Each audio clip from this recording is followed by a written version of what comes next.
Welcome to this event, which is the first in a three-part event series we're running, which is kindly supported by Legal & General, focused on the future of cities. It's a big topic. It's much discussed. There's been lots of speculation and quite a bit of fantasizing in this sort of area. But I think it's fair to say there's been less analysis and less considered reflection on what's been happening recently and what that actually means for the future of our cities.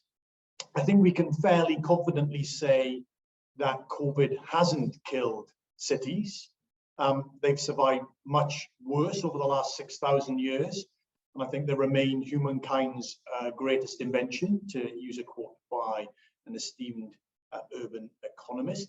But I can also, I think confidently we can say COVID will change cities in a variety of ways, and some cities more than others. In what specific ways, I think is still unclear, but broad themes are emerging, which give us something to work with. For the purposes of the event series, to make it manageable, each of the events is going to focus on one aspect of the debate. So today it's about the future of work in cities. What will we do? How will we do it? And where will we do it? Next week, it's the future of urban living. And the week after that, it's the future of urban entertainment, or in shorthand, it's work, live, and play. So that's how we're going to try and get into some of the detail of this big question, big topic. As always, before I introduce our panel and we get underway, a few words of housekeeping. The event is being recorded and it'll be made available on our website after the event. During the event, your microphones will be kept on mute. If you want to tweet about the event, the hashtag is Future of Cities. There will be opportunities to put questions to the panel after they've made their opening remarks. You can submit them at any time, and you do that via the chat function to ask a question. When we get to questions, you have the option to ask your own question, so be prepared for that. But if you prefer me to ask it, that's also perfectly fine, and say so when you post it. And we'll be finished by 12:05. So without further ado, let's get going. Let me introduce this morning's panel. My first panelist is Jessica Bowles. Jessica is the Director of Strategic Partnerships and Impact at Bruntwood. My second panelist is Dave Britton, who is the Business Development Director at Amazon Fashion Europe. And my third panelist is Bill Page. Bill is the Head of Real Estate Markets Research at LGIM Real Estate. Welcome to you all. So each of them will take it in turn to set out their initial thoughts of 5 or so minutes, and then we'll get into, as I say, into some questions. So without further ado, Jessica, over to you. Thank you very much, Andrew, and thank you everyone for joining today. I mean, I think this is a very interesting topic that we're talking about, and for any of you who follow Centre for Cities, we had a fascinating talk last week, I think, from Ed Glazer about the history of cities and pandemics and their relationship over time and what that might tell us about the future. And if you haven't seen it, I'd go back and watch it. It was absolutely thrilling and very interesting, an hour spent. Hopefully today can be maybe a bit more interactive, even if it's not as thrilling. So, so Bruntwood, for those people who are on the call who don't know, we're a regional property company. We provide workspace and science and tech facilities across the regional cities. We're headquartered in Manchester, but we have very significant holdings in Liverpool, Leeds, Birmingham, and a small science park to the south of Cambridge. We are a long-term investor in cities. We were set up 40 odd years ago. We've tracked and tried to shape cities as we've seen them develop and as we've seen the UK economy develop over the last 40 years. We're very interested in how they are today, but also the role that we can play as long-term investors in shaping their future. So we have deep roots in a small number of places rather than shallow roots in many places. And we're a little bit unusual as a property developer in that we maintain and hold our property. We manage it, we let it directly. We have really strong relationships with our customers. And so I could tell you how many square feet we've got, but actually I'm going to tell you we have 3,000 customers within a Bruntwood space and 50,000 people working in Bruntwood spaces, or at least we did at the beginning of the pandemic. And clearly that sort of threw lots up into the air and created a considerable amount of uncertainty in our business. I'm not going to rehearse the last 18 months or so, but just suffice to say we modelled some pretty catastrophic downside scenarios about what might happen and what we thought could happen to both the use of buildings and spaces and the values of those buildings. Obviously the two go hand in hand. So I'm going to fast forward to sort of, I don't know, a few months ago and say that the recovery that we've seen in our cities has been much stronger than we expected. And we saw this starting with SMEs coming back into, small and medium-sized businesses coming back into their spaces, wanting to gather again and wanting to be with their teams. And those were typically businesses that were headquartered in the cities that felt like they were part of the city infrastructure and fabric. And then we have also now seen corporates coming back much more strongly than we had earlier in the summer. And not just those businesses that were already in spaces, but the market is extremely hot in the cities that we're in. We've done, I don't know, 6 months business in 6 weeks. It's really, really pacey and very fast. And that's businesses coming and locating in the cities, inward investment, and people taking quite large spaces. Now, it's not the same sort of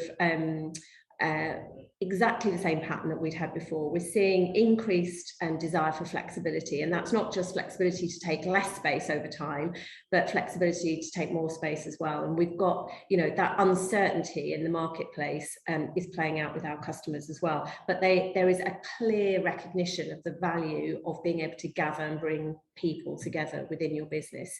And I think that we're also likely to see that trend for space being much more collaborative, people wanting to work in new ways, not just sit at banks and rows of desks in their offices, but also businesses taking space where they can collaborate with other businesses and that they can mix with other businesses, different size businesses, different sectors, different types, and that sort of pattern, which we'd started seeing pre-pandemic, I think is really speeding up as people have done a lot of deep thinking about what they need from their workplaces. So we've seen footfall back to about 60 to 70% of pre-pandemic levels in the buildings that we track, our own buildings that we're looking at. But in some locations, for instance, Alderley Park, which is a life sciences campus just to the south of Manchester, that's 110% of pre-pandemic levels. That's a really kind of, it's been a very full location and people really seeing the value and wanting to be in that space. So I think I've left some themes there that we might pick up as we go on, but I thought it was useful to show a sort of a customer and business perspective on that question, and loads of points that I'm sure we can pick up after we've heard from Bill and Dave. Brilliant. Thank you very much, Jess. Yeah, perfect introduction in the sense of, you know, from your perspective, how you've seen, you know, your business and the uses of your business change and react through the recent period. It's really interesting. It'd be good to get your sense as to where, you know, the changes that you observed, you know, do you also have a sense as to why those changes happened? You kind of alluded to that. Maybe we'll come back onto that. But let's hear from Dave. Dave, give us the perspective from Amazon. Absolutely. Good morning, everyone. Absolutely delighted to be here and join you for this discussion. Although I'm the Business Development Director for Amazon Fashion Europe, I'm actually here with my other hat on, in that I've been leading our Future of Work task force, and I promise you, we came up with that name before I knew about this event, since the start of this year. So that task force has been looking at literally, where do we work from? Do we work from the office? Do we work from home? How do we do that? What tools and equipment do we need to make that happen? How do we want to use and configure the spaces that we're in? And how do we make that work internally and think about, in particular, how do we think about meeting equity and inclusion? That's one of been one of our key themes. As I said, I've been doing this since the start of this year. You may have seen in the press, we've made various announcements internally during the course of this year around how we think about this topic. And they have changed over time. It is a very, very difficult and emotive subject. We have very different views in the business as to how people should operate, reflecting the fact we have very different teams in the business as well. You may have seen at the start of the year, we talked about, well, the start of the year, it was probably the end of Q1, we made announcements about wanting to retain our office-centric culture. We still absolutely believe that, but we realized that that theme, that phrasing meant different things to different people. So where we say office-centric culture, we mean, we know that there are things that are frankly just better done in person. The most obvious example being brainstorming and creative problem solving. It's just really hard to do that in turn-based discussions on video conferencing. It's really hard. And that is a significant proportion of the work that we do at Amazon. So it's a really clear example of why we believe being centered around offices is important for our business. We then subsequently clarified that by saying, roughly speaking, 3 days a week in the office. So roughly speaking, half and half between office and home, which got very mixed response, we'll put it that way. Some people absolutely loved the clarity around it. Other people absolutely hated the clarity that we were giving that. So we further refined our messaging around that. And actually our latest guidance from Andy Jassy globally, our global CEO, has been that we're actually going to leave it up to each team to make the decision on exactly how they should operate and where they should operate, on the understanding that it's broadly speaking, that office-based culture that we talked about previously. So we're in that place now. We're going through a process now where we're talking to all of our teams individually around what makes sense to them and what doesn't. And we're building that around a number of different dimensions. First being what we call the 4 C's. So the 4 reasons why you might want to come into the office. First one being collaboration. So that piece that it's obvious, it's that piece I talked about at the start around how do you work together to solve problems. It's much easier done face-to-face. Second is culture. So learning the Amazon culture, we do have a very unusual, we call it peculiar culture internally. And actually you just don't experience that the same when you're on the end of a camera compared to when you're there in person. Thirdly is connection. Obviously connecting to people is very different when you meet them in person than when you do it remotely. And then fourthly is celebration. So I'm sure we've all done various Zoom calls, Zoom drinks over the last year. It is not the same as meeting up with somebody in a pub and having a drink with them. So we term those the 4 C's, the reasons why you would want to come in together and be in one space, physically located in one space. And then we ask teams to look at those 4 C's through the angle of, through 3 different lenses. So first of all, their customers.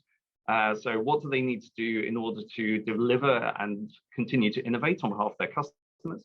Secondly, their stakeholders, both internally and externally. How do they need to interact with those and what do they need to do? And then thirdly, their own team. How do you make those 4 C's work, your own team? And we're asking teams to work that through now and then to build a plan, team by team, about how they want to operate. It's very clearly, as you can hear, it's a bottom-up approach to how we think about this rather than a top-down approach, which is where we've been coming from previously.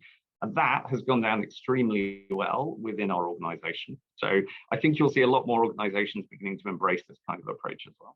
So I want to give you that general summary of how we're thinking about things. For those who aren't aware already, within UK, Amazon has 5 primary city locations. So London is by far our largest. There's about 6,500 people based out of London offices at the moment, followed by Manchester, Cambridge, Edinburgh, and Bristol. So in no particular order, I can't exactly remember the size of those locations, but we have different teams based in different locations. And we are very, very committed to continuing to build our presence, both in central London and also in those other locations. We know we've already done the modeling. We know we're going to need more office space, even with the assumption that people are only going to be in the building for a part of the week. And we will continue to invest in those locations as we have them. very happy to talk to the panel, talk to the group, answer any questions on how we think about those locations, why we think it's still important for us. But I'll just leave it there and just see where it takes us during the course of the discussion. Brilliant, thank you, Dave. And you've teed it up nicely, because it would be great to get your insights into why those locations on the one hand, and I think that touches on some of Jessica's about what not only why those locations, but why activities at those locations compared to something else. So that would be fantastic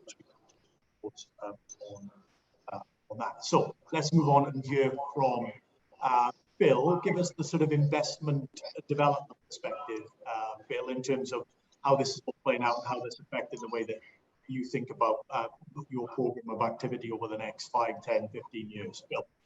Yeah, thanks, Andrew. Good morning, everyone. I work for Legal & General Investment Management Real Assets, which is part of the Legal & General Group. The investment management division has about £1 trillion of assets under management. The real assets part within that is about 35 billion, 25 billion of which is direct real estate, solely focused on the UK market. So we typically invest on behalf of our clients in offices, industrial, retail, but also things we describe as alternative, so hotels and residential and so on. It's also probably worth just saying that Legal & General as a group invests its own balance sheet money into cities, and that's something we work with them on, and that is longer term regeneration, and also involves Bruntwood in some capacity as well. In terms of my kind of opening gambit, I thought it'd be worth reversing the clock about 18 months to 2 years to describe what we thought about offices and cities at the start of the pandemic. So back in March 2020, no one knew exactly how long this pandemic would last, but I think few people were expecting us to still be here best part of 2 years later, working from home, working from the office, and still opining on how things would play out. At the time, and I hope I'm not rewriting history in my favour here, but at the time we were comforted by the basic arithmetic in terms of predicting office demand being the intersection between jobs and jobs growth over the medium term. And I guess as a researcher, I've been thinking 5 years chunks of time rather than 6 months. So I have that luxury. But jobs growth, the density within which we occupy offices, so how tightly packed we are, and those two things together would be positive to space demand over the medium term. And then you take away the utilisation risk, so how many days per week people will be in the office. That left us with an expectation that we would need less offices overall, but not at a disastrous level, and certainly not anything that was being spoken about at the time. And even with that theory in mind, we had these practical issues about, and Dave alluded to this, so if 100% of your staff want to be on a Wednesday, you need the same amount of office space effectively. The only way to really release office space with confidence is to level out those days per week that people are in, and that's easier said than done. We also, and this is something I think we should or could debate in the session, we also thought 2 years ago that there might be a shift to more hub and spoke corporate strategies, meaning a smaller city centre office and an increasing amount of space either in suburbia or in more rural business parks. And in terms of what we think now about all those things, it's pretty similar. So we're comforted by the valuation evidence that is coming through in support of high quality, good quality offices, both in terms of their specification, but also in terms of their location. We're comforted by the leasing market data, and Jessica alluded to this, that shows quite clearly that corporates are taking more grade A high quality space and less grade B space at the moment. We haven't seen compelling evidence of hub and spoke, and I think we can debate that later. Perhaps at the edges in terms of flexible space take, but not necessarily 10, 15-year leases outside of city centres. And of course, life sciences as well is something that has really been a beneficiary of this. But in general, what we are seeing is nothing that is truly new. And that's not to discount the dislocation we've seen over the last 2 years, but in terms of trends towards polarization, flexibility, air quality, good management, engagement with local communities. These are all very important things that were pre-existing before the pandemic, but that they have been accelerated and amplified. A couple of things just before I finish. First is being mindful of what we are qualified to opine on and what is guesswork. So, you know, in my world, in research and investment, you know, we can see the valuation data, we can see the leasing market data. What we can't second guess is exactly what employees will want to do over the medium term. And I've been a little critical of surveys in the past. They were certainly useful for the first 6 months because we had nothing else to go on, but I think they are losing some of their usefulness more recently, and I prefer to look at valuation metrics and leasing performance for predicting the way markets are going. But there's a long way of saying we should be mindful of not projecting our own experiences and views on the way we like to occupy offices and projecting that onto the market as a whole. And finally, our views on cities. So, you know, before the pandemic was even a twinkle in the eye, we did a lot of work in trying to understand what mattered for cities in terms of predicting longer term employment growth, and employment growth being a good proxy for space demand in commercial real estate. And there are three attributes we kept on coming back to. That's the education of the residents around the cities, the presence of a good and thriving university, and more general population growth as being good predictors of subsequent employment growth. Now, I don't think any of those have become less important. I don't think they have gone away, although we should acknowledge that should we be wrong and should there be a trend to more online living and working, those three things are potentially exposed. But I'm reassured by the data we're seeing on offices, the data we're seeing from universities and students returning to campuses and so on. So I'm relatively relaxed, but not dismissing the risk of being wrong, of course. Brilliant. Thank you very much indeed, Bill. So three great opening salvos in terms of some thoughts. And we can start in lots of different ways, but I'm quite keen just to start on the point that you just made towards the end there, Bill, which is, you know, you apologize for, in a sense of it, you know, some of your kind of views being boringly the same. That my words, not yours. Actually, I think that's a good, I quite enjoy being boringly the same. You know, people tell me that all the time. You just say the same things over and over, which is partly true. But actually, it's kind of brought a point about, you know, reactions to changes or not. And I mean, Jessica said a little bit about this, and David as well. But Bill, just unpack that. I mean, are you worried that, you know, the tendency or the danger is that we overreact either during or after COVID in terms of some of the changes that we make? Because, you know, whatever decisions we make today have long run effects, particularly in our urban areas, which by definition are durable. I mean, what's your thought on that? Would you be urging caution? Yeah, I think definitely.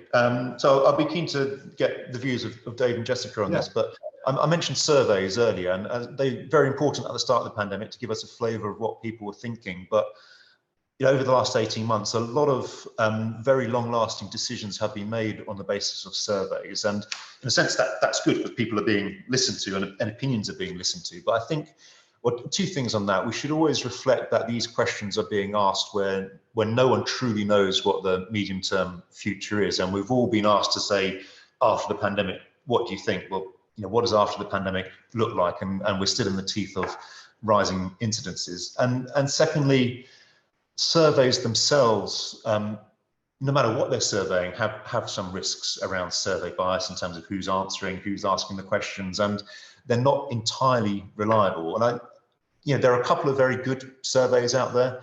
There are an awful lot of less good and less helpful surveys out there. And I do worry about the number of decisions that have been made on surveys, with the best intentions, I should say, but the number of decisions that have been made on surveys predicting a future that might not come to pass.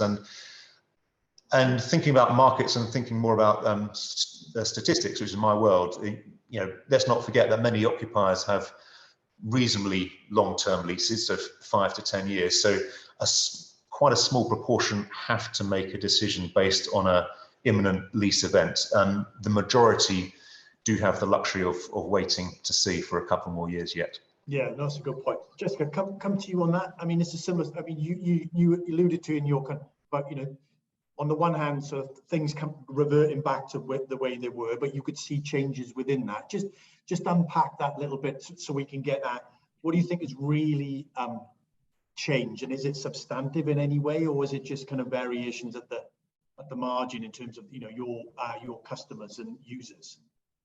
So, I mean, I think a little bit like Bill, and a risk of sort of repeating the thought.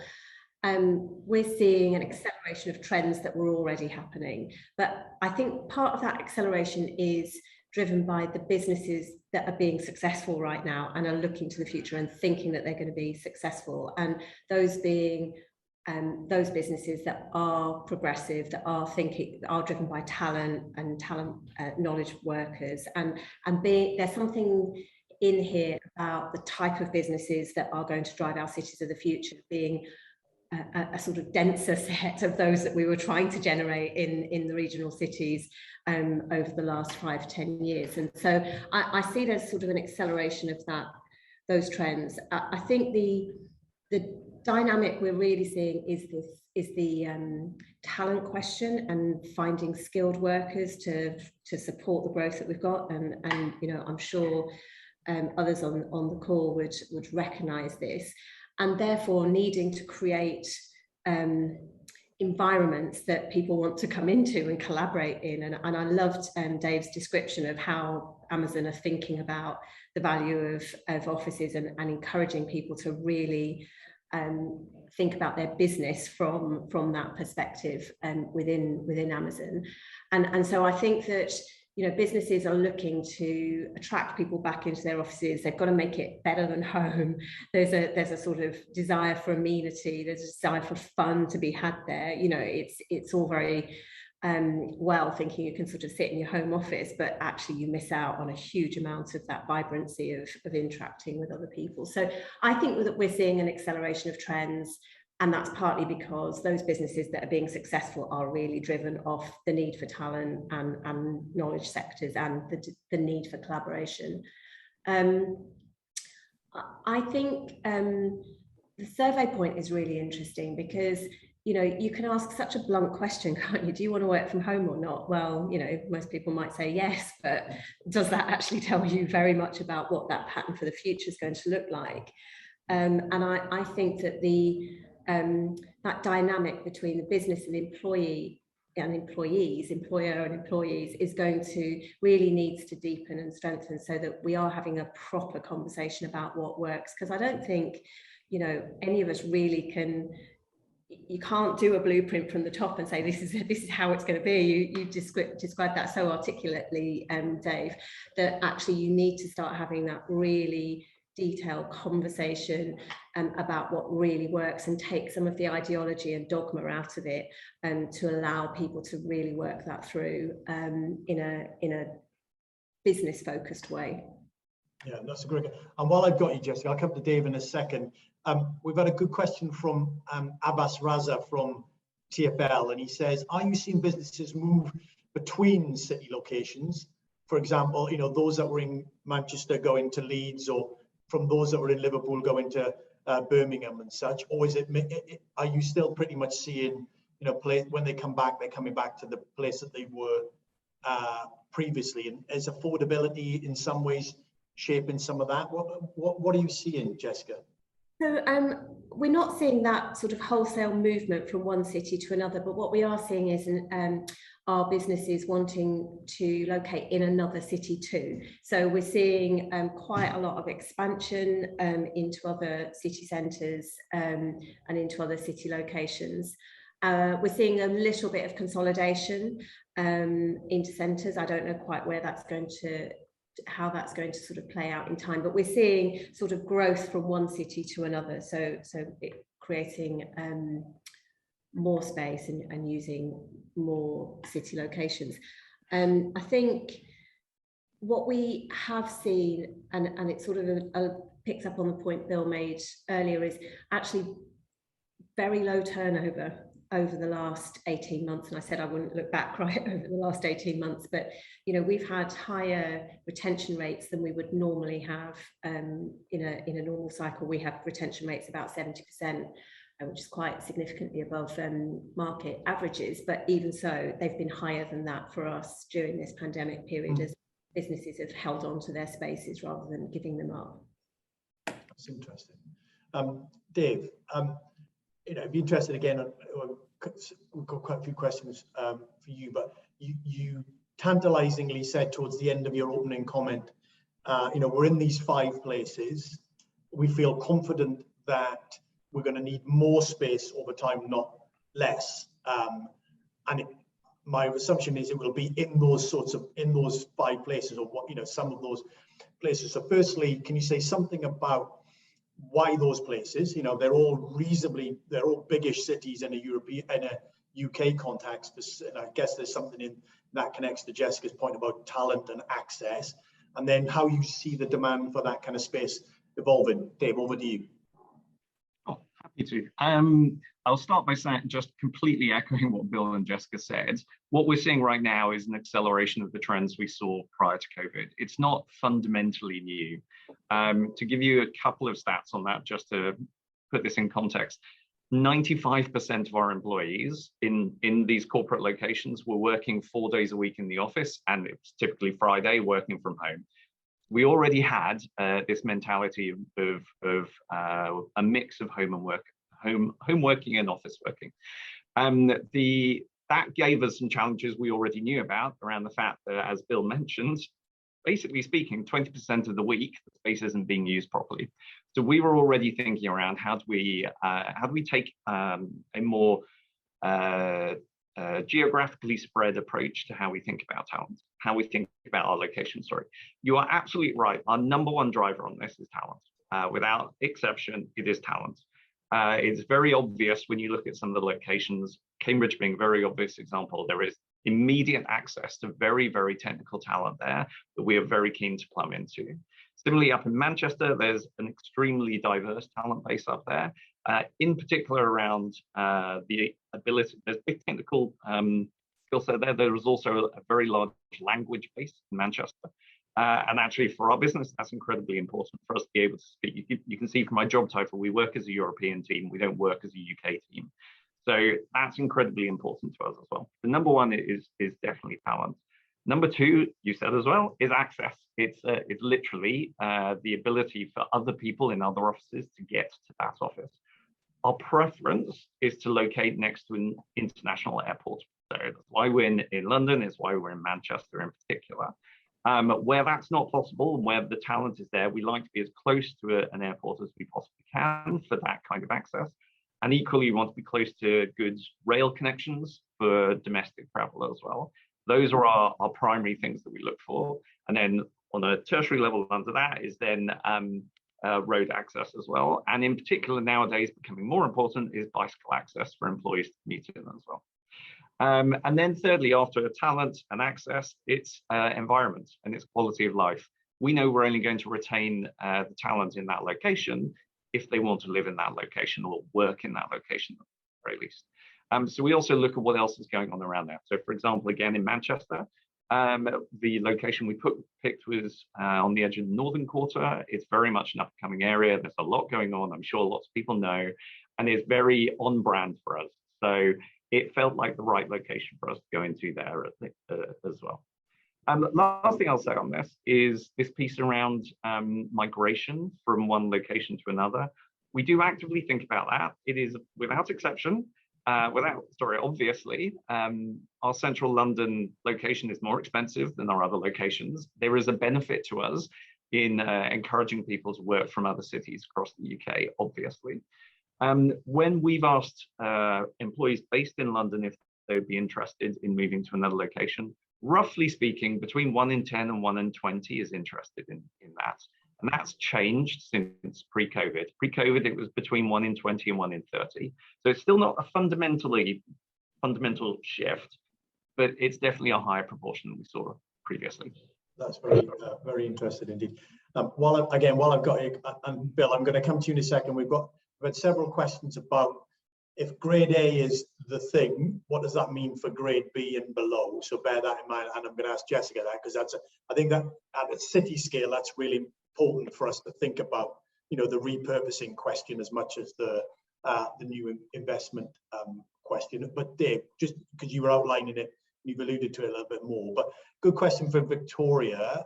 She says, is hybrid working sustainable? I can see how 100% at home or 100% in the office works, but coordinating diaries to me is a nightmare.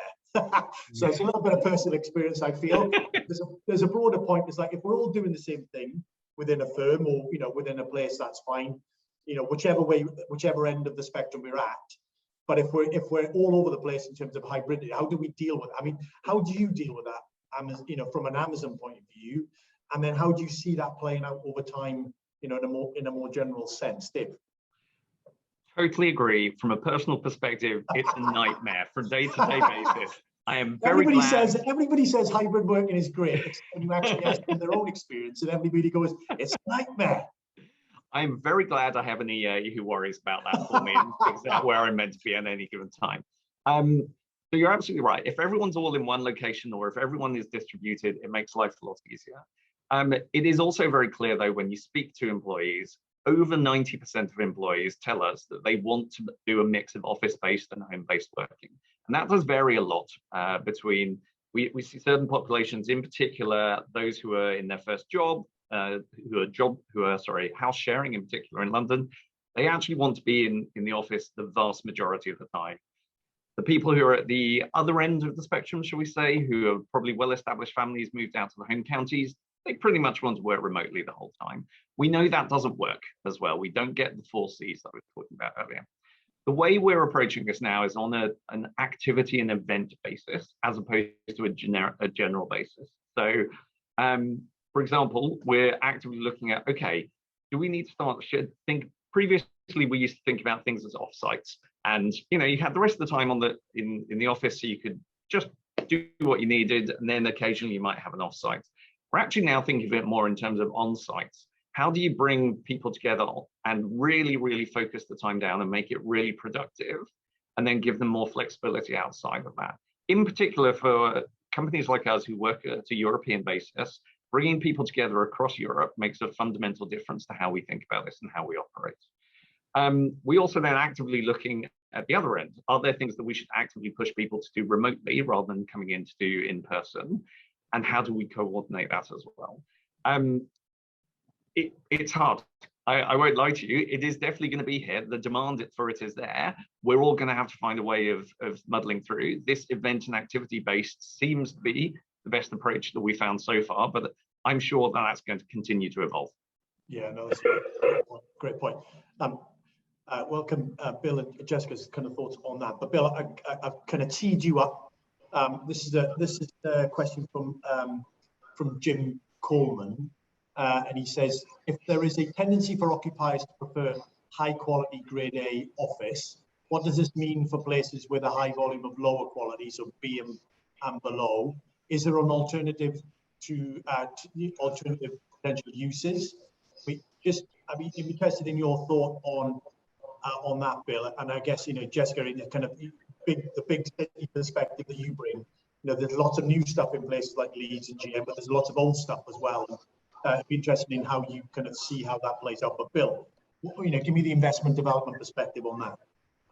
Well, the simple answer is there is a future. It will have to be upgraded or converted, but that is far easier to say than to do.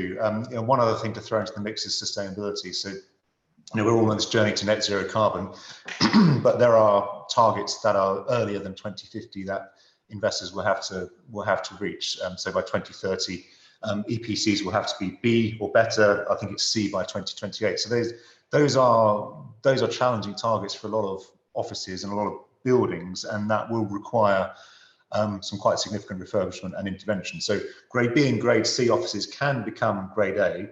They're going to have to up their game, if you like, anyway, because of sustainability reasons. One thing that I'm worried about, though, is the ability of markets to deliver that in the context of construction price inflation. So what broader economic inflation, of course, but construction materials and the availability of the materials and the wages of the construction workforce are all going in one way at the moment. And even in the medium term, expectations are that wage inflation will persist. So it's going to become more expensive to deliver the product that the markets require. So does that mean that will be a slower, those properties then, because costs are higher at the outset, the extent to which you get into some of those more difficult cases will be slower over time, is that right? It will be slow. There'll be more frictions in terms of delivering what is a intuitive strategy, which is a shame. So we need to decarbonise. There's a lot of willing from the investment community to do that, but construction cost inflation and the lack of resources is hampering efforts there. One of the key questions is, will the market pay the extra rent required to make those developments stack up economically? The evidence for that is getting better. The evidence is led by London offices. That's not to say it's not happening anywhere else. It's just the data has been better. There's been more transactions in London, but that does show a premium for more sustainable assets, which is encouraging. The issues are now more practical about actually getting on site and delivering and making those appraisals stack up. And so if it varies by building or by property or by asset within places, Bill, I mean, what about across places? Because L&G, you're in lots of different places. You're in somewhere like Sunderland as well, doing a kind of joint venture scheme there. Typically Sunderland is not a buoyant market. It's got some, fundamentals that are relatively weak when you look at employment, et cetera, et cetera. So does it vary by geography across places as well as within places? Do you think how that plays out that way as well? Yeah, it does vary based on the rents that can be achieved given the geography. There are ways to mitigate that, of course. So not necessarily Sunderland, but some of the other regeneration schemes we've done have been underpinned by public sector covenants on longer term inflation-linked leases. And when it's structured in the right way, and you have the ability to structure a development from day one, in conjunction with the occupier, in a mutually convenient way, you can structure it to enable you to afford to provide the high sustainability you need to in a leasing structure that works. So there are ways around it, but I guess we're lucky that we can do it that way. It's not just left up to the market. Yeah, no, quite.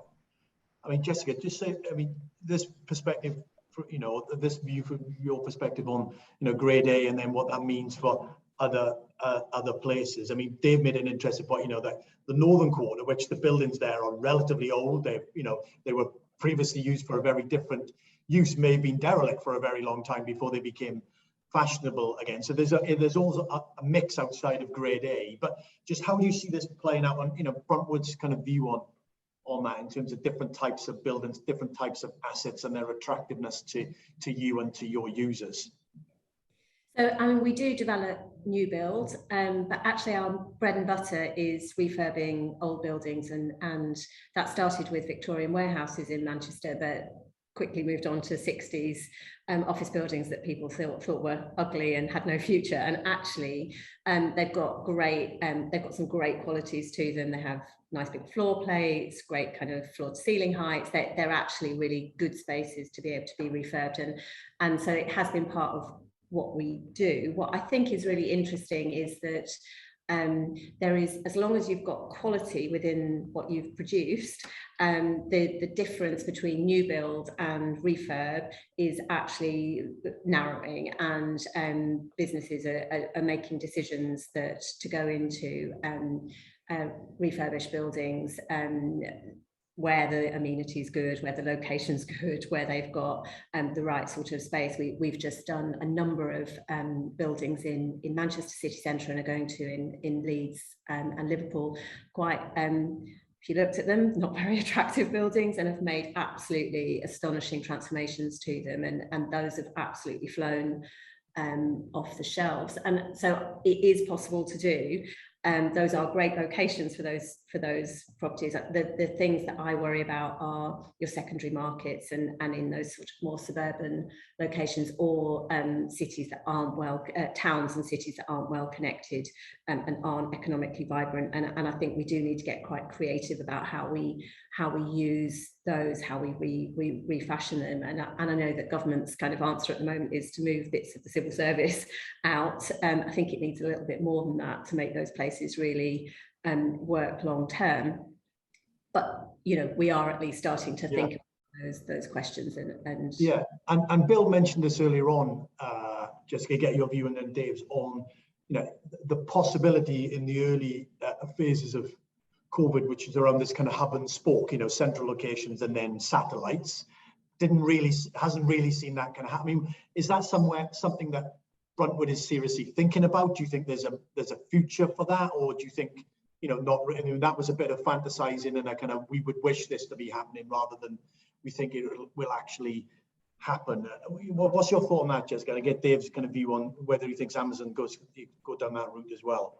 I mean, my sense is these aren't necessarily going to be the same product as the city centre in spoke locations and on 15-year leases, but I can see a growing mix of sort of professional, flexible workspace in high streets, in town centres, sort of in places where people can go and work, so that they're not working from home, but they're not travelling into the city centres. So I think there will be some of that. What we see here in Manchester is there's been quite a lot of interest in a paper day, kind of paper desk sort of model. You might see more of that happening. I mean, I'd love to have somewhere just down the road from me where I could go work, which wasn't my house. I hate working from home.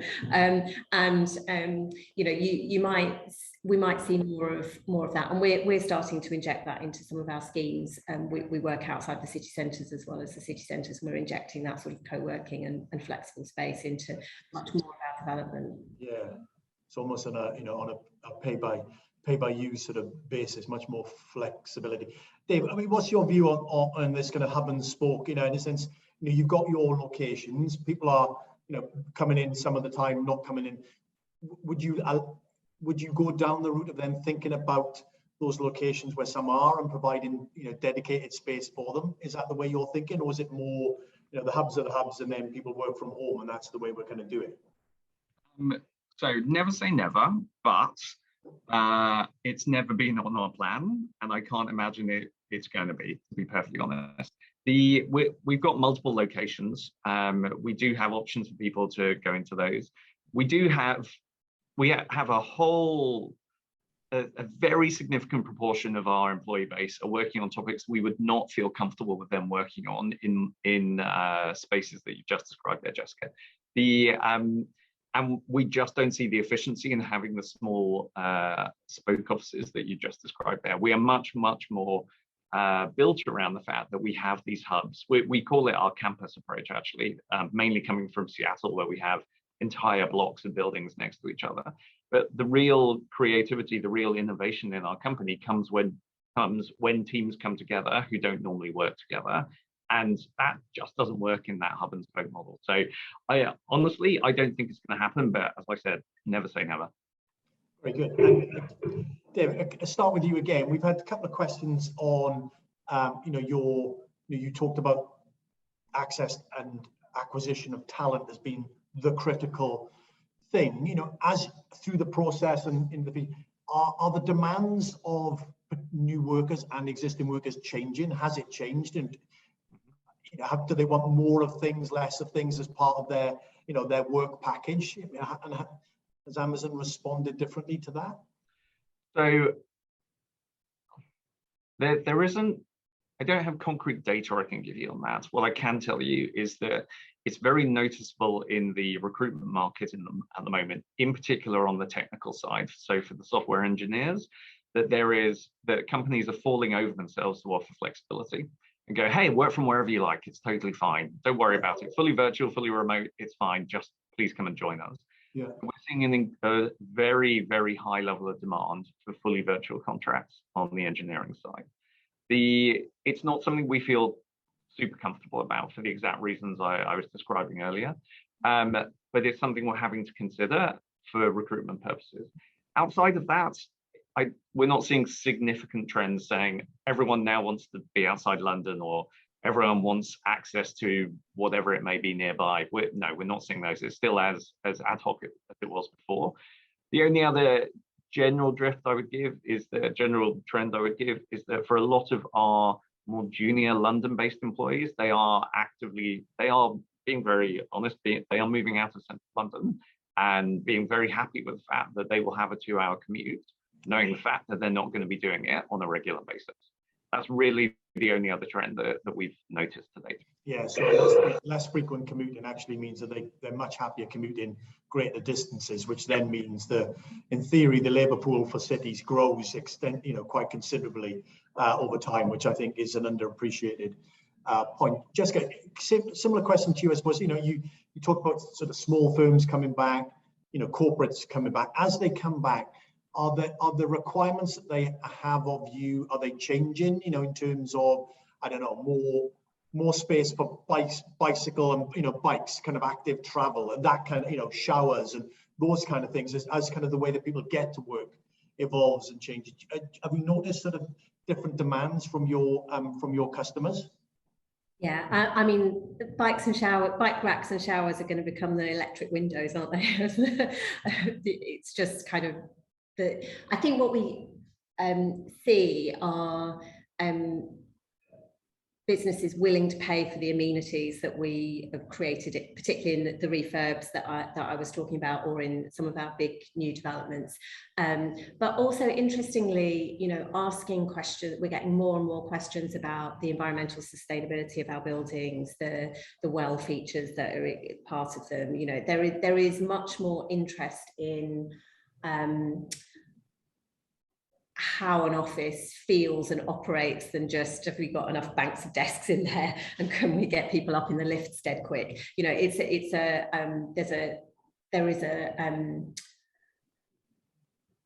a real interest in that. We're also seeing, businesses wanting, there's much more interest even from the large businesses in having things fitted out for them. So they're not having to sort of take a lease and have a shell building and then fit it out themselves and go through all that sort of process. We're seeing businesses wanting to have all of that crap taken away from them. Yeah. And having it produced for them. And actually there's some real benefits in sustainability terms from that, particularly if they're relatively, if they're shorter term leases, we can reuse and recycle the things that are there. So I think high quality amenity, absolutely about access to facilities and showers and people wanting to be part of a hubbub, which is quite interesting given where we've been over the last, it could have gone one way or the other, I think, but at the moment a desire for activity. Yeah, no, that's very good. Bill, give us the sort of investor long-term view on this kind of thing. Do you see the demands of occupiers and users changing the offer of the product that you are investing in and or developing yourselves? I mean, how do you see that playing out? Definitely, to give a one-word answer, and for those reasons Jessica just described, occupiers are rightly more demanding, not just in the specification, the physicality of offices, but also in the way in which they are managed and the levels of engagement and interaction they have with their landlords. And again, rightly so. And I think we can reflect that, although we may have been on that journey for a while pre-pandemic, the emergence of WeWork 7 or 8 years ago gave more traditional landlords a deserved kick to up their game in terms of engagement and interaction. Although the WeWork model has its flaws, that philosophy of engagement is certainly very, very valid. And with my research hat on, we can prove, or other people have proved, a performance premium for engaging well with occupiers. And ultimately the investment game is about the income, the longevity of the income you receive from a building. Rents and yields wax and wane, but it's the income that makes a difference. So curating that is very important.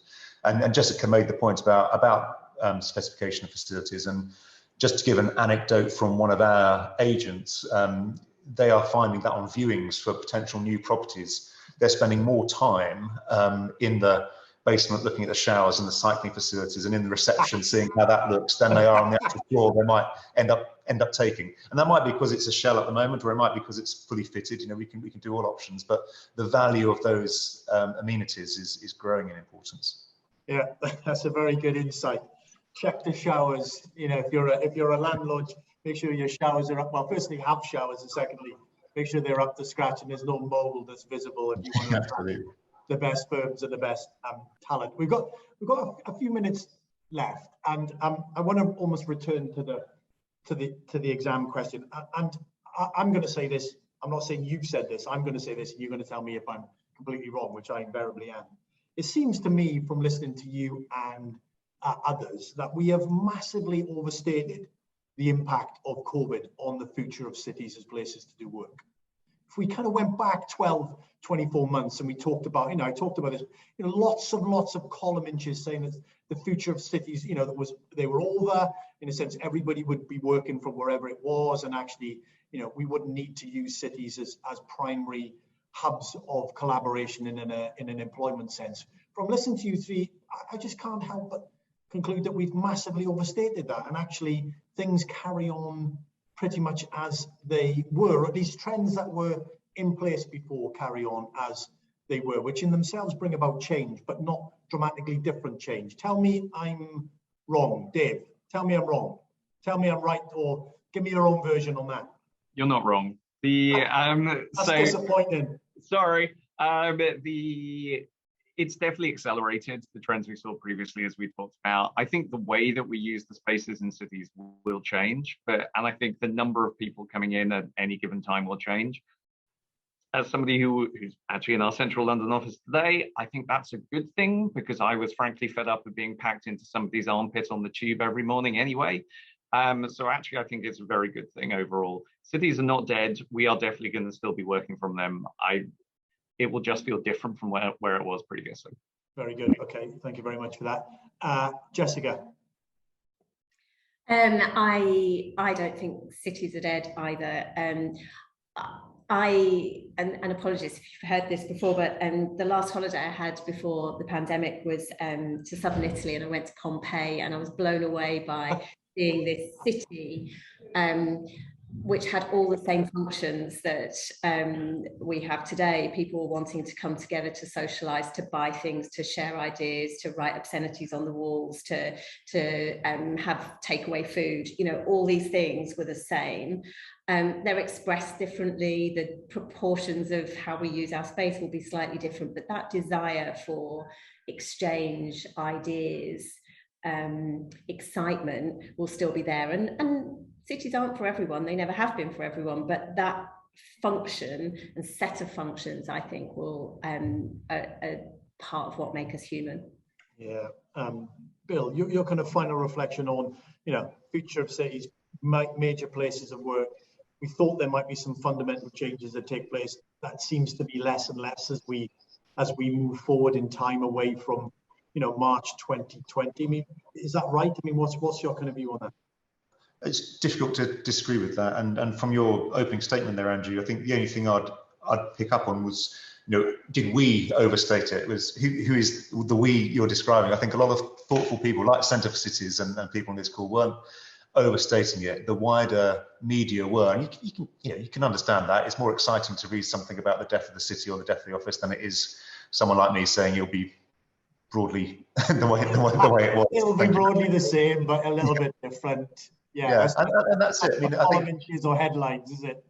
Yeah, this time in 10 years, I think the cities will look more like they were pre-pandemic than they were in the last 18 months. Certainly, there will be some differences, and it's important not to dismiss those out of hand. Some good changes, like Dave said, but the value of cities, the value of collaboration, and the value of offices as a role to play within that are still current, and we don't see any long-term change there.